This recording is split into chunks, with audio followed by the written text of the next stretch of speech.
A'udzubillahi minasyaitonirrajim. Bismillahirrahmanirrahim. Alhamdulillahirabbil alamin. Nahmaduhu wa nasta'inuhu wa nastahdihi wa nastaghfiruh wa na'udzubillahi min syururi anfusina wa min sayyiati a'malina. May yahdihillahu fala mudhillalahu wa may yudlilhu fala hadiyalah. Nashhadu an la ilaha illallah wa nashhadu anna Muhammadan 'abduhu wa rasuluh. Allahumma shalli ala sayidina Muhammad wa ala alihi wa sahbihi ajma'in. Rabbi syrah li sadri wa yassir li amri wahlul 'uqdatam min lisani yafqahu qawli. Allahumma 'allimna ma yanfa'una wanfa'na bima 'allamtana wa zidna ilma ya rabbal alamin. Alhamdulillah, bersyukur pada Allah Subhanahu wa taala, pagi ini kita dapat bersama-sama lagi dalam sesi tadabbur harian pada hari ini, iaitu muka surat yang ke-330. Insya-Allah hari ini kita akan bersama-sama di surah Al-Anbiya ayat 91 sehingga ayat 101 insya-Allah. Jadi seperti biasa, insya-Allah yang pertama dimohon feedback daripada semua yang berada bersama-sama dengan kita pada pagi ini yang live dan yang keduanya kepada semua yang bersama-sama dengan sesi ini untuk membuka mushaf untuk mendapat manfaat yang termaksima insya-Allah, yang atas usaha kita usahakan insya-Allah. Jadi terima kasih kepada yang telah memberikan feedback insya-Allah. Jadi kita mulakan insya-Allah dengan sedikit kita baca daripada ayat pada pagi ini, iaitu ayat yang ke-91. A'udzubillahi minasyaitonirrajim. Wallati ahsanat farujaha fanafakhna fiha min ruhina waj'alnaha wa ibnaha ayatan lil alamin. Sadaqallahul azim. Alhamdulillah, surah Al-Anbiya kita telah sampai di muka surat sebelum terakhir. InsyaAllah selepas daripada ini kita akan masuk muka yang terakhir daripada surah Al-Anbiya. Jadi surah Al-Anbiya surah yang menceritakan tentang kisah Nabi-Nabi, dan kita masih lagi sedikit daripada apa yang diceritakan oleh Allah Subhanahu wa taala, iaitu orang yang terakhir yang diceritakan oleh Allah Subhanahu wa taala di dalam surah Al-Anbiya ini, iaitu kisah yang terakhir, iaitu kisah tentang Nabi Isa dan juga Maryam. Sebelum daripada ini kita telah baca kisah tentang, iaitu dalam muka surat 329 kita telah baca kisah tentang Nabi Zakaria. Allah Ta'ala ceritakan kepada kita, Allah Ta'ala kurniakan Nabi Zakaria satu benda yang pelik yang berlaku kepada Nabi Zakaria, ialah kerana isteri Nabi Zakaria ni telah tua, tak dapat anak dan sebagainya, dan kemudian tiba-tiba dia dapat anak pada hujung-hujung umurnya.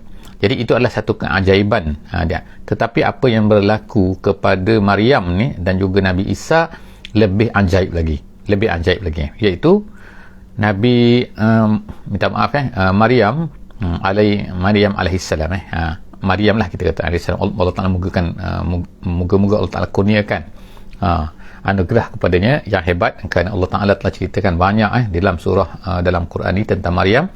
Jadi Allah Subhanahu Wa Ta'ala kata dalam ayat yang kita baca, ayat 91 yang saya bacakan tadi, iaitu wallati ahsanat farjaha. Jadi Allah Subhanahu Wa Ta'ala tak sebutkan nama Maryam di sini, tapi disebutkan tempat yang lain. Tapi di sini Allah Ta'ala sebut, jadi kita pun boleh fahamlah siapa dia, iaitu wallati ahsanat farjaha. Masyhur kerana Nabi Maryam ini dituduh sebenarnya oleh orang-orang Kristian dan juga orang-orang Yahudi. Sebahagian daripada mereka ni menuduh bahawa Maryam ni berzina. Jadi satu benda yang jahat kepada tuduhan kepada Maryam. Jadi Allah Subhanahu Wa Ta'ala sebut sini kan, kalau kita baca dalam Quran kita akan sentiasa jumpa wallati ahsanat farjaha. Ahsanat maknanya yang memelihara, farjaha ni maknanya kemaluannya. Jadi maknanya iaitu memelihara kehormatannya, seorang yang memelihara kehormatannya. Allah Ta'ala sebut sini wallati, dan ingatlah kisah Maryam, iaitu perempuan yang memelihara kehormatannya. Lalu fanafakhna, lalu kami telah tiupkan fiha padanya, pada Maryam itu, iaitu dikatakan melalui celah baju dia kan. Jadi siapa yang meniupkan tu? Allah Ta'ala kirimkan malaikat Jibril padanya, iaitu pada Maryam itu, min ruhina, daripada ruh kami. Ruh kami itu maksudnya ialah ruh milik Allah Subhanahu Wa Ta'ala, bukan ruh Allah. Tak, sebab itulah kan sekarang ada confusion, kata ini adalah Isa tu adalah anak Allah. Bukan, dia adalah ruhina, tu adalah ruh milik Allah Subhanahu Wa Ta'ala, itu maksud dia. Jadi semua kita ni ruh milik Allah kan. Jadi maknanya Allah Ta'ala nak sebut dengan sini bahawa Allah Ta'ala boleh memberikan ruh kepada sesiapa saja yang dikehendakinya. sama ada melalui perkahwinan ataupun tidak melalui perkahwinan. Tapi orang lain janganlah pula mendakwa kata dia tak kahwin tiba-tiba daripada bapa anak ni, dia kata oh itu daripada tiupan Maryam. Tak, Maryam seorang saja. Maryam seorang saja yang dapat benda ni, dan Allah Ta'ala telah ceritakan benda ni dalam Al-Quran. Jadi dia telah, maknanya Allah Ta'ala telah jadikan satu keajaiban pada dia. Sebab tu Allah Ta'ala kata waja'alnaha wabnaha ayah. Allah Ta'ala jadikannya, iaitu Maryam itu, dan juga anaknya iaitu Nabi Isa alaihissalam, ayah, sebagai tanda kekuasaan Allah Subhanahu Wa Ta'ala. Bahawa Allah Ta'ala ni kalau dia nak buat macam mana pun dia akan jadi, kan, mudah saja kan. Nabi Adam tak ada mak, tak ada ayah, daripada tanah terus jadi manusia. Jadi Maryam tak ada lelaki tapi boleh melahirkan anak. Jadi maknanya apa saja Allah Ta'ala nak buat, Allah Ta'ala nak ceritakan kepada kita apa Allah Ta'ala nak buat, boleh jadi. So tak ada yang mustahil. Kemudian Allah Ta'ala kata semua tu menjadi ayah kepada lil alamin. Ulama tafsir kata alamin itu makna jin dan juga manusia. Maknanya sepatutnya menjadi tanda kepada kita. Jadi bila kita baca, bila kita tahu kisah Maryam, kisah anak yang Isa ni, maka itu sepatutnya bahawa Allah Ta'ala tu hebat, dia tu berkuasa, dia boleh buat apa saja. Tu ayat yang ke-91. Ayat yang ke-92 kita baca inna hazihi ummatukum. Allah Ta'ala kata selepas daripada tu habis cerita. Sekarang ni tamatlah cerita kisah Nabi-Nabi. Nama dia surah Al-Anbiya, kisah Nabi-Nabi. Jadi sekarang tamat kisah dia pada ayat yang ke-91. Ayat 92 sekarang kita baca ialah inna hazihi. Allah Ta'ala kata inna hazihi, sesungguhnya ini. Ini tu apa? Ini tu iaitu ini yang diceritakan banyak-banyak ni. Iaitu Allah Ta'ala ceritakan Nabi Nuh, Nabi semua Nabi-Nabi kan, semua sekali ni. Allah Ta'ala kata inna hazihi, ini semua ni iaitu agama tauhid. Setengah ulama tafsir kata iaitu Islam ni. Islam itu makna ketundukan. Ketundukan ini adalah merupakan ummatukum ummatan wahidah. Ummatukum sini maksudnya ialah dinukum, agama yang ummatan wahidah, yang satu, agama yang satu. Jadi ummah sini, perkataan ummah sini, bahasa Melayu ni mungkin confuse sikit lah kan, sebab bahasa Melayu kalau sebut ummah ni biasanya orang. Tapi dalam bahasa Arab bila ummah ni dia ada 4 makna biasanya dalam Quran, ada 4 makna. Yang pertama ni ummah ni kadang-kadang maknanya ialah jamaah iaitu kumpulan manusia. Sebagaimana cerita dalam kisah Nabi Musa alaihissalam bila sampai kepada Madian, dalam ayat Quran yang lain Madian, dia tengok ada satu ummah yang sedang memberi minum kepada kambing-kambing mereka. Itu ummah. Allah Ta'ala gunakan perkataan ummah juga. Yang keduanya, kadang-kadang ummah ni ialah maksudnya ialah seorang lelaki yang mempunyai sifat-sifat yang terbaik pada dia. Sebagaimana Allah Ta'ala kata bahawa Nabi Ibrahim itu adalah merupakan ummah. Allah Ta'ala kata Nabi Ibrahim itu adalah ummah, sedangkan dia seorang saja. Jadi walaupun seorang, tapi kalau dia mempunyai sifat yang baik, Allah Ta'ala namakan dia itu ummah juga. Kadang-kadang ummah ini yang ketiga, makna ummah ini ialah satu tempoh masa, iaitu sebagaimana dalam Quran Allah Ta'ala sebut ba'da ummah maknanya selepas satu tempoh masa. Jadi 3. Yang keempatnya, ummah ni boleh memberi makna din ataupun millah. Jadi maknanya perkataan ummah ni bukannya seperti bahasa Melayu kan, umat Melayu, umat Arab, umat Islam dan sebagainya. Tak kan, dia boleh memberi makna 4 makna. Jadi dalam ayat ni Allah Ta'ala kata inna hazihi ummatukum ummatan wahidah. Makna yang lebih tingginya, yang paling popular di kalangan ulama tafsir, maksud sini ialah sesungguhnya semua ini itu semua yang dibawa oleh Nabi Isa, Nabi Musa, Nabi Ibrahim dan sebagainya ni, semua ni adalah merupakan agama yang satu. Agama yang satu, ummatan wahidah, iaitu agama yang satu. Wa ana rabbukum, Allah Ta'ala kata dan aku adalah Tuhan kamu. Fa'budun, hendaklah kamu mengabdikan diri, iaitu dalam tafsir Jalalain kata muwahhidun, iaitu hendaklah kamu hanya mengesakan aku sahaja. Kamu semua adalah satu umat. Jadi maknanya kamu umat, kata umat ni satu agama saja. Jadi makna kita dengan semua sekali apa yang dibawa oleh Nabi-Nabi terdahulu ni semua bukan satu agama yang satu saja. Walaupun kita katakan mungkin tak salah lah kan, kita nak campurkan perkataan dia itu umat ni dengan agama, iaitu mereka adalah umat yang mempunyai agama yang sama. So tak jadi masalah insya-Allah kan, selagi mana tidak bertentangan lah dengan makna yang datang dalam bahasa Arab di sini kan, ataupun yang diberikan oleh ulama-ulama tafsir. Jadi itu ayat yang ke-92 kita faham iaitu kita semua ni adalah satu. Umat Nabi Isa, umat Nabi apa semua kan adalah merupakan agama yang di atas agama yang satu sahaja. Sekarang ni menyeleweng, kita tengok ada Kristian ada, itu adalah penyelewengan yang berlaku. Kita tengok sekarang ayat yang ke-93, insya-Allah ayat 93, wa taqatta'u amrahum bainahum. Kemudian selepas daripada itu, taqatta'u, mereka ni telah potong-potong.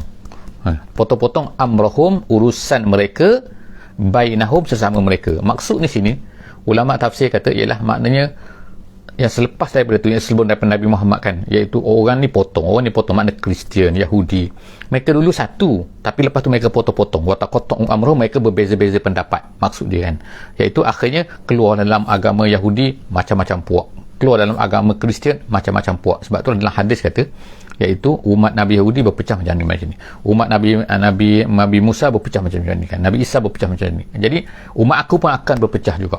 Jadi kita jaga-jaga kan, maknanya berpecah dari segi mazhab, fiqh tak ada masalah kan, tapi bila berpecah dalam benda-benda yang berlainan, menyebabkan sangat-sangat jauh kan. Sebab tu dalam asalnya kata Islam, Drus ke dan sebagainya kan, kata daripada Islam, tapi sebenarnya dah lari jauh kan. Jadi kita jaga sini kan, kita jangan jadi sebagaimana yang berlaku kepada umat-umat Nabi-Nabi terdahulu, yang mana mereka telah pecah-pecahkan, taqatta'u amrahum. Kemudian bainahum, yang kita tengok dalam Kristian kan, ada Protestannya, ada Katoliknya, ada Ortodoknya, macam-macam tu, sangat-sangat jauh tu mereka tu kan, sehingga hari raya pun berbeza-beza tu mereka tu. Kemudian wa taqatta'u amrahum kullun ilaina raji'un. Allah Ta'ala kata semua tu ilaina, kepada kami akan kembali. Mereka berbeza-beza pendapat lah, bergaduh sini kan, tapi mereka ingat mereka ni ada yang kembali pada Allah, ada tak kembali pada Allah, tak, semua akan kembali pada aku. Nanti aku akan hukum mereka ini selepas daripada mereka ni kembali kepada aku. Ayat yang itu ayat yang ke-93 kan. 94 kita tengok kan, seterusnya Allah Subhanahu Wa Ta'ala sebutkan pula sekarang ni kan, kesimpulan dia, faman ya'mal, Allah Ta'ala kata faman ya'mal minas solihat, siapa yang beramal soleh, siapa yang beramal soleh, wa huwa mu'min, dengan syarat dia dalam keadaan mukmin. Kalau beramal soleh tapi tak beriman, tak jadi. Dia beramal soleh dan beriman, dalam keadaan dia beriman, makna beriman dapat amal soleh lah. Fala kufrana lisa'i, Allah Ta'ala kata fala kufran, kufran tu maksudnya ialah tidak akan dinafikan lisa'ihi, terhadap usahanya, makna Allah Ta'ala tidak akan tolak. Allah Ta'ala tak ada akan ni tak ada, awak tak lakukan, tak ada. Kalau dia dah buat, fala kufran, tidak ada kufran. Kufran ni maknanya menafikan sebab tu kafir tu maknanya orang yang menafikan Allah Ta'ala, menolak Allah Ta'ala kan, kafir. Kufran ni maknanya menafikan, menolak, juhud. Allah Ta'ala kata tak, Allah Ta'ala tak akan tolak apa yang dia buat kan. Maknanya semua akan dikira. Allah Ta'ala kata lisa'ihi, kerjanya, usahanya, kemudian wa inna lahu katibun, dan sesungguhnya kami untuknya akan katibun, menulis, maknanya benda tu akan dicatat, benda tu akan direkod. Semua benda yang dibuat tu direkod oleh Allah SWT. Jangan bimbang kalau orang tu, jadi sebab itulah walaupun manusia tak tahu, manusia tak tahu apa yang kita buat tapi kalau sekiranya kita buat tu betul, kita buat tu benar, kita sedekah, kita apa dan sebagainya kan, cukuplah Allah Ta'ala tahu. Allah Ta'ala katibun, Allah Ta'ala tak akan kufran, Allah Ta'ala tak akan nafikan apa yang kita telah buat tu. Fala kufrana li sa'ihi wa inna lahu katibun, kami tuliskan apa yang dibuat tu. Seterusnya Allah Ta'ala kata dalam ayat 95, wa haramun ala qaryatin ahlaknaha annahum la yarji'un. Ayat ni agak confuse sikit confuse maknanya kalau kita baca dari segi bahasa Arab pun dia macam pusing-pusing sikit. Haramun maknanya ialah tak mungkin. Maksudnya kita kata sini haram, bukan haram-haram kan, tapi sini haram maknanya tak mungkin. Ala qaryatin, ke atas satu kampung, ahlaknaha, kami binasakan dia, iaitu kampung-kampung, iaitu ahli kampung lah, negeri-negeri yang telah kami binasakan. Kaum Ad ke, kaum Lut ke, kaum Samud ke, semua tu adalah kaum-kaum yang telah dibinasakan. Allah Ta'ala kata haramun maknanya ialah tak mungkin, annahum la yarji'un, mereka tidak akan dikembalikan. Jadi ada dua makna sini, tidak akan dikembalikan sebab yang pertama sekali, sebabnya ada orang yang mengatakan bahawa kalau satu kaum tu telah dibinasakan, maka mereka tidak akan dibalas lagi oleh Allah Subhanahu Wa Ta'ala. Mereka tak akan ada balasan, sebab balasan dah kena dunia kan, jadi tak ada balasan lagi di akhirat. Jadi Allah Ta'ala kata no, tak mungkin mereka tidak akan dikembalikan. Mereka akan dikembalikan, akan dibalas. Tu makna yang pertama. Mengikut pandangan ulama-ulama tafsir, sebahagian daripada ulama tafsir mengatakan ini makna dia. Maknanya orang-orang yang telah dibinasakan, kaum-kaum yang telah dibinasakan oleh Allah Subhanahu Wa Ta'ala, tak mungkin mereka ni tidak dikembalikan. Tak, mereka akan dikembalikan, akan diseksa, akan dikena azab lagi di akhirat kan. walaupun mereka telah dibinasakan atas dunia. Itu pendapat yang pertama. Pendapat yang kedua mengatakan makna ayat ni ialah apa? Iaitu tak mungkin mereka ini akan dikembalikan. La, ada la sini. Kalau kita tengok kan, mana la kan? Jadi Allah Ta'ala kata la yarji'un. Jadi la sini, ulama tafsir mengatakan ni kumpulan yang kedua. Pendapat yang kedua mengatakan la sini adalah nama dia la zaidah. La zaidah tu la tambahan yang bukan bermakna tidak dikembalikan, tapi maksudnya mereka ni akan dikembali. Kembali ke mana? Kembali ke dunia. Jadi makna sini dia akan berbeza sikit. Maknanya berbeza itu, tak mungkin orang-orang yang telah dibinasakan itu, walaupun mereka nak minta balik ke dunia, untuk mereka ni beramal soleh, tak mungkin mereka akan dapat dikembalikan ke dunia. Tak mungkin mereka ni akan dapat kembali ke dunia. Jadi ada dua makna sini kan. Makna dua-dua tu insya-Allah betul. Kerana apa kan? Ini berdasarkan kepada Al-Quran, tempat-tempat lain juga kan, ayat-ayat semua kan. Jadi itu ada dua makna untuk ayat yang ke-95 kan, 95. Iaitu, jadi kita katakan yang pertama sekali ialah tak mungkin orang yang telah dibinasakan itu mereka ni tidak akan dibangkitkan. Tak, mereka akan dibangkitkan di hari akhirat nanti. Itu yang pertama. Yang keduanya, tak mungkin mereka ni akan dapat kembali semula ke dunia. Yarji' itu makna kembali jadi kata yarji'un la yarji'un, mereka ni tak akan kembali. Yarji'un makna kembali semula ke dunia. Jadi ada dua makna insya-Allah kan. Kalau rasa macam kurang jelas, insya-Allah kan mungkin boleh ulang lagi nanti boleh dengar lagi penjelasan kita ni, kita record ni benda ni kan, insya-Allah kan. Tu ayat 95. Hatta kemudian ayat yang ke-96, Allah SWT sebut sekarang ni adalah cerita tentang hari akhirat ni. Iaitu apabila dekatnya hari akhirat, akan berlakulah tanda-tanda. Kita ada tanda-tanda besar, kita ada tanda-tanda kecil. Tanda-tanda kecil ni banyak dah berlaku dah. Kebangkitan Nabi Muhammad SAW dan sebagainya, banyak kan. Banyaknya maksiat dan sebagainya, tu telah berlaku, kita boleh tengok depan mata kita. Tapi ada tanda-tanda besar, nama dia tanda-tanda besar. Tanda-tanda besar ni ialah seperti Dajjal, seperti turunnya Nabi Isa, seperti Al-Mahdi, seperti Ya'juj dan juga Ma'juj. Jadi dalam ayat ni Allah SWT ceritakan, ayat 96 ini Allah Ta'ala ceritakan salah satu daripada tanda-tanda besar ni, iaitu hatta iza futihat Ya'juju wa Ma'juju. Jadi Ya'juj Ma'juj ni semua disebutkan dalam kitab-kitab sebelum daripada ni. Even sampai sekarang pun ada kan, dalam Bible yang telah diubah tu pun ada, masih ada lagi. Dan juga di dalam Taurat ada cerita panjang Ya'juj Ma'juj ni. Okey, jadi Allah SWT sebut sini hatta, nanti sehingga nanti akan berlaku apa? Iza futihat, apabila dibuka Ya'juj Ma'juj. Bukan maknanya Ya'juj dan Ma'juj tu dibuka, tapi maksudnya iaitu tembok yang dibina oleh Zulkarnain tu, yang menutup mereka daripada turun tu, akhirnya terbuka. Sebagaimana kita sebut sebelum daripada ni, iaitu Nabi SAW pada semalam telah bangun dan berkatakan telah dibuka. Nabi kata ialah sebesar ni duit silin kan, sebesar duit silin, telah terbuka. Jadi makna tak lama lagi dia akan keluar benda ni. Tapi siapa Ya'juj dan Ma'juj ni? Tu banyak pendapat ulama lah kan. Ada ulama kata Ya'juj dan Ma'juj ni adalah merupakan dua kabilah, yang mana dua jahat, kumpulan jahat kan, yang mana mereka ni akan merosak, binasakan. Itu disebutkan oleh Allah Ta'ala. Tapi siapa dia? Orang ni ke Rusia ke Eropah ke bangsa apa, jenis apa ke dan sebagainya, wallahu a'lam bissawab. Kita tak tahu. Itu adalah penafsiran lah yang disebutkan oleh ulama. Tapi yang kita yakin, yang kita disebutkan oleh Al-Quran, ialah Allah Ta'ala kata nanti akan hatta iza futihat Ya'juju wa Ma'juju wahum, Allah Ta'ala kata wahum min kulli hadabin yang silun. Mereka ni semua ni, dua ni, Ya'juj dan Ma'juj ni, min kulli hadabin, daripada hadab ni makna tanah tinggi. Kemudian yang silun, bersegera, laju maknanya. Of course lah kan, bila duduk tanah tinggi, duduk atas tempat tinggi, kemudian bila turun ke bawah ni, dia akan laju lah. Jadi itu Allah Ta'ala sebutkan, mereka turun dengan segera, dengan cepatnya kan. Ya'juj dan Ma'juj ni turun apabila dah terbukanya tembok tu. Jadi siapa, bagaimana, jadi orang kata inilah Eropah, orang Eropah yang menyerang tanah-tanah orang Islam ni kan. Itu satu pendapat lah kan. Tapi dalam hadis disebutkan, dalam hadis sahih disebutkan, cerita panjang hadis ni, saya tak baca di sini kan, iaitu Nabi SAW ceritakan Ya'juj ni begini. Dia datang selepas daripada datangnya Dajjal. Jadi apabila dia datang ni, pada ketika itu dia melata di atas muka bumi ni kan, Ya'juj dan Ma'juj ni, sehingga tak ada tempat pun tak ada Ya'juj dan Ma'juj ni, sangat ramai ni kan Ya'juj dan Ma'juj ni, sehinggalah Nabi Isa berdoa kepada Allah Subhanahu Wa Taala. So ini selepas daripada Dajjal, Nabi Isa berdoa kepada Allah Subhanahu Wa Taala supaya matikan Ya'juj dan Ma'juj ni. Lalu datanglah penyakit yang telah virus lah kita kata, kuman yang menggigit, dikatakan sebut tu adalah ulat ulat yang menggigit leher mereka, leher Ya'juj dan Ma'juj ni. Lalu Ya'juj Ma'juj mati semua.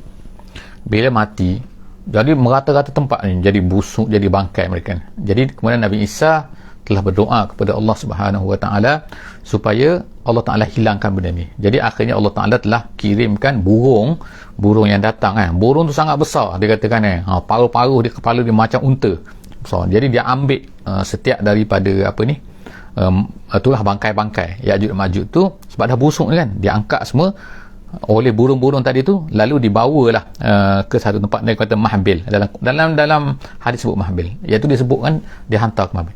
Jadi ada orang tanya Nabi SAW di mana mahbil tu, ada orang tanya periwayat hadis tu kan, mana di mahbil tu, dia kata ialah di tempat matahari naik. Wallahu a'lam bisawab, bagaimana tempat itu adalah penafsiran lah kan ulama di mana tempat-tempat semua kan, tapi itulah yang berlaku yang disebutkan di dalam hadis tentang Ya'juj dan Ma'juj. Panjang cerita ni, banyak hadis-hadis. Jadi harapnya kepada semua sahabat-sahabat semua, insya-Allah kan boleh baca hadis-hadis yang sahih baca hadis yang sahih saja yang berkaitan dengan perkara ni yang akan berlaku ni kan. Jangan yang tak sahih jangan baca, takut aku jadi confusion. Jadi baca yang sahih tentang apa yang berlaku. Banyak hadis-hadis tentang Dajjal, tentang Ya'juj, tentang dipanggil sebagai amaratis sa'ah, iaitu tanda-tanda hari kiamat yang besar. Ada yang kecil, ada yang besar. Jadi boleh baca insya-Allah daripada hadis-hadis yang sahih insya-Allah.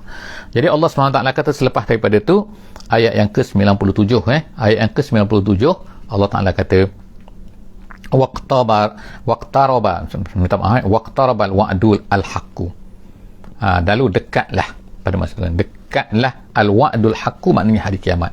Dah dekat dah hari kiamat ni. Maknanya kita sekarang ni sebenarnya dah dekat dengan hari kiamat.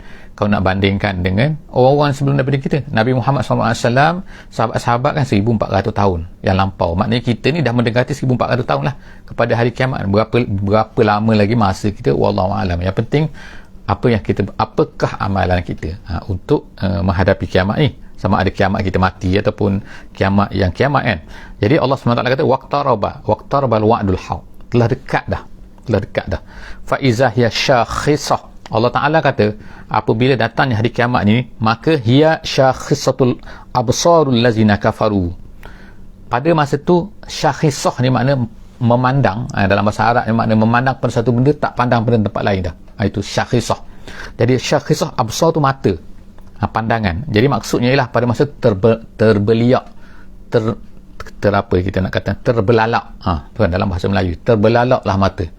Pandang tu tak berkelip-kelip dah. Syakhisatun absarul lazina kafaru, mata orang-orang kafir. Sebab apa mereka tu macam tu? Allah Ta'ala sebutkan sini sebab mereka tak yakin, mereka tak percaya. Orang yang beriman, mereka percaya kepada berlakunya hari kiamat. Jadi taklah syakhisah, mereka tak berlalak, tak terkejut.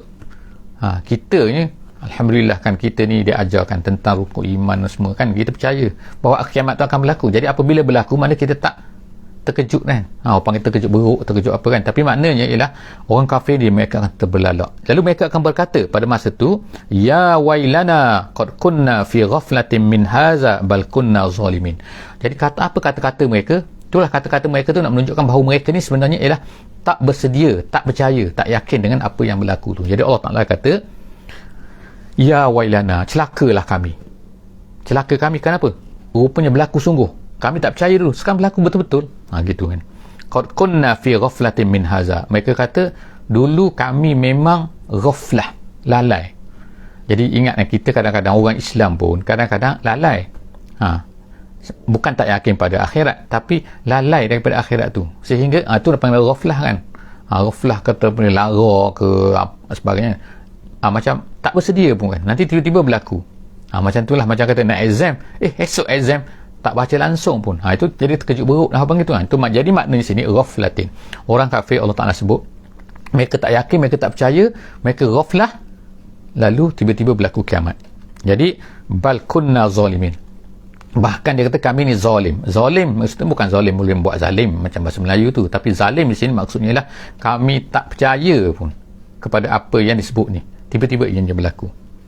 Innakum wa ma ta'buduna min dunillah. Allah Subhanahu Wa Taala kata dalam ayat 98 Allah 98. kamu, innakum, kamu, Allah Ta'ala kata, wa ma ta'buduna min dunillah, dan apa-apa yang kamu sembah selain daripada Allah.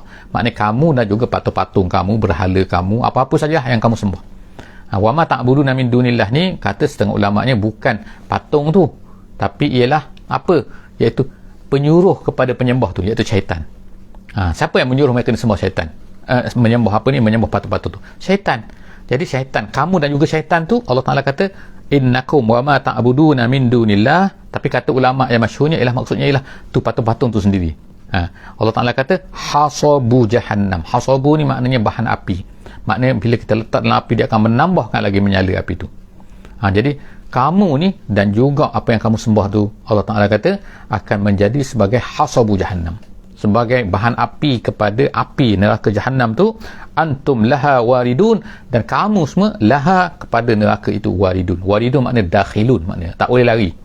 Waridun makna mendatangi, makna satu benda kita menghala ke sana, maka benda tu ada di depan, kita pasti akan pergi ke tempat tu, tak boleh lari tempat lain dah. Itu waridun maksudnya kan. Dakhilun kalau dalam tafsiran kata. Jadi Allah Ta'ala kata kamu tak boleh lari dah, kamu, apa yang kamu sembah semua akan pergi ke situ. Kemudian laukana haula'i aliha, Allah Ta'ala kata kalaulah, laukana haula tu ayat yang ke-99, minta maaf, ayat ke-99. Laukana haula, kalaulah mereka itu ni apa? Tu apa yang kamu sembah tu adalah merupakan alihah, betul-betul Tuhan. Maknanya kalaulah berhala-berhala tu, apa yang kamu sembah tu semua tu betul-betul Tuhan, Allah Ta'ala kata ma waraduha, nescaya mereka tak akan masuk neraka tu. Maknanya kamu tak akan masuk neraka, mereka pun tak akan masuk neraka, ni mereka sendiri pun akan masuk neraka.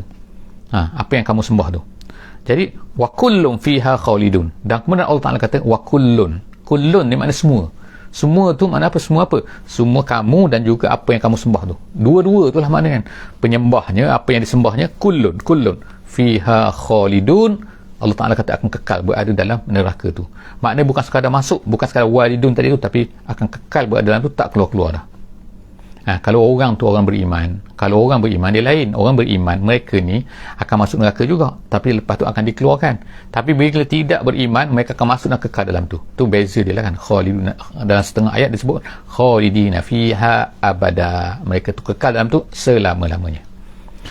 Kemudian ayat yang ke-100, Allah Ta'ala kata lahum fiha zafir. Allah Ta'ala sebutkan sifat ni dalam neraka tu, lahum, mereka, bagi mereka, fiha, dalam neraka jahanam itu, zafir. Zafir ni ialah suara, asal makna zafir ni ialah suara yang orang bernafas dengan kuat, bunyi nafas macam tu, yang kuat, yang menakutkan, gitu kan, macam keldai. Setengah ulama kata macam keldai kalau dengar bunyi tu dahsyat kan. Saya tak boleh nak buatkan bunyi keldai tu, tapi kalau orang berada di biasa tanah Arab, dia akan biasa dengar keldai tu kan. Menakutkan, bunyi tu habis kuat sangat kan. Jadi bayangkan maknanya kan, dalam keadaan dalam neraka tu semua berbunyi kerana takut, berbunyi kerana sakit dan sebagainya. Jadi Allah Ta'ala kata lahum fiha zafir, bunyi hembusan-hembusan yang manis dahsyat semua. Wahum fiha la yasma'un, dan mereka dalam neraka tu la yasma'un, tak dengar. Macam mana nak dengar? Ada setengah ulama kata kerana bunyi neraka tu sangat kuat, walaupun mereka ni bunyi kuat tak dengar. Ada yang kata bunyi mereka hiruk pikuk ni tak dengar dan tak antara satu sama lain kan, kerana sangat kuatnya kan. Jadi wal-iyazubillah, moga-moga Allah Ta'ala peliharakan kita daripada tercampaklah dalam keadaan macam tu kan. Wal-iyazubillah. Ayat yang ke-101, Allah SWT penghujung insyaAllah, akhir ayat di dalam muka surat 330 kita pada kali ini. Allah Ta'ala kata innal lazina sabaqat lahum minnal husna, dan orang-orang yang innal lazina sabaqat, terdahulu kan, sabaqat terdahulu, lahum untuk mereka, minna daripada kami, al-husna. Al-husna tu makna syurga, makna kebaikan. Jadi Allah Ta'ala kata untuk orang-orang yang mana telah sabaqat mendahului, lahum minnal husna ulaika anha mumadun, dalam mereka itu mereka akan dapat husna, nombor satu, kebaikan daripada Allah Subhanahu wa Ta'ala, dan kemudian mereka ini akan mubadun, ulaika anha tu makna daripada neraka tadi tu, mubadun, dijauhkan.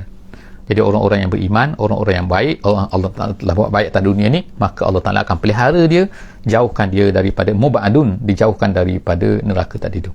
Ada pendapat juga yang mengatakan bahawa ayat 101 ni, ayat terakhir ni, adalah kerana apabila Allah Taala sebutkan dalam ayat-ayat di atas tu kan, iaitu makna orang-orang yang apa ni, penyembah, orang-orang yang disembah pun akan masuk neraka.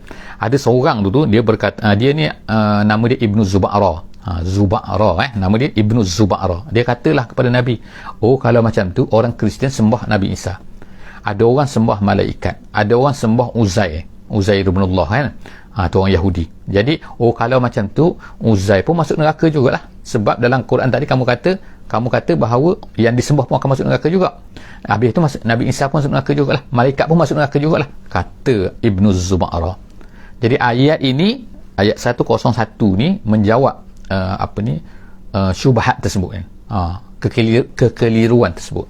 Jadi sebenarnya Allah Ta'ala kata tak, yang ni tak masuk, ini yang masuk tu yang disembahkan, yang mengarut-mengarut yang tak betul tu kan. Yang Nabi Isa ni, dia ni telah sabaqat lahum minnal husna. Allah Ta'ala tetapkan untuk mereka ni adalah kebaikan, dan mereka ni mubadun, mereka semua ni jauh ni. Itu adalah pendapat yang kedua lah dalam penafsiran kepada ayat 101 sebagaimana yang disebutkan dalam tafsir Jalalain. Jadi setakat itulah saja insya-Allah untuk hari ini.